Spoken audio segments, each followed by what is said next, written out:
I want to talk about this, Elizabeth Strout's My Name is Lucy Barton, which has been nominated this year for the Man Booker Prize and is currently on the long list.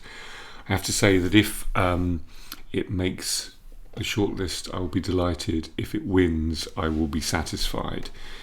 It is a hugely accomplished novel. It is subtle, generous, intense. There is something wonderfully compressed about the prose, and yet within each sentence, the kind of multiple clauses expand within themselves. So it has lots of air in it, even though actually it is a very claustrophobic book.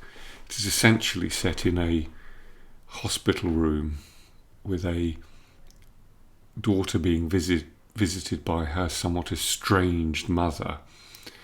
And this mother is they haven't seen each other for many years, and this mother is cold, unsentimental, very ungiving in her emotional language and her feelings, and it's essentially a negotiation in terms of how they might express love. And that's why it's a very generous novel, because I think this story could be written in a way where we can't forgive the mother her nature, even though I think she can't do anything about it, and she will be to a certain degree the victim of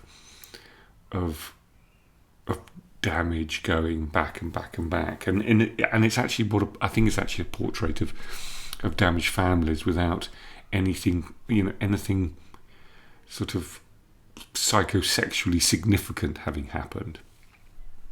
But anyway, the prose is immaculate.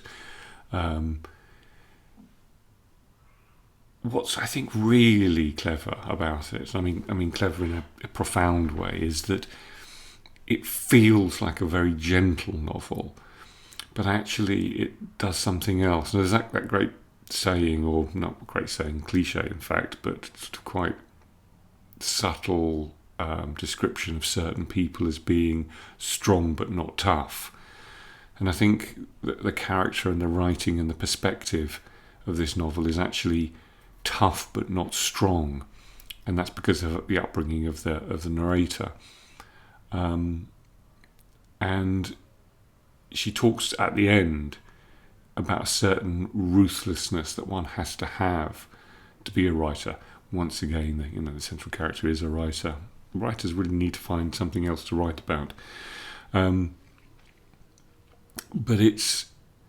that's its uniqueness, this toughness, while at the same time not being sort of robust. But there's another aspect of the prose which I think is my favourite, and that is a kind of equivocalness, a lack of judgment in assertions made in the prose. And it reminded me of this very famous sentence by Montaigne, which I'll quickly read. And it's the non-judgment aspect and something else. So the Montaigne sentence reads this: if others examine themselves attentively as I do, they would find themselves as I do, full of inanity and nonsense. Get rid of it, I cannot without get rid of myself. We are all steeped in it, one as much as another, but those who are aware of it are a little better off, though I don't know. So there's two things that remind me about the prose here, reminds me about Strout's prose. Is one, the clauses, but two, it's that final equivocation. But those who are aware of it are a little better off, though I don't know. And she does that, and there is something in her prose, clause by clause, sort of slightly turns, slightly recalibrates, and often surprises. And it leaves the sentences, although they are sort of gloriously crafted, a really wonderful asymmetry, as though she starts off, or we believe she starts off about to assert something, about to kind of make it plain, and underscore it, but she doesn't. She just shifts it slightly, turns it back on itself, asks questions of it, makes a judgment, then maybe questions that judgment, and then has this sort of slightly equivocal ending. And through that, when you're reading that, you just think, this is just writing of the highest quality, but writing of a subtlety of mind when writing that we seldom ever read. My one criticism actually is 2 or 3 times during the novel, it does seem as though she tells us what we should think, as though she just wants to make sure that we understand what the emotional narrative is, as though we might miss it. Now, clearly, because this equivocation and this non-judgmental sense of the prose, the fact that it just does sort of slightly flicker in and out, means that maybe she feels that she has to do this, but she doesn't. And there are a couple of formal moments which I'm not wholly convinced by. So if I was going to be hypercritical, and I really love this, and as I said, I would be happy if it won, and I haven't read any of the others, but even if they're wonderful, I still can't believe I wouldn't think this is a very short novel. That sometimes if you're writing a short novel, that the ambition must be for somehow it to be perfect.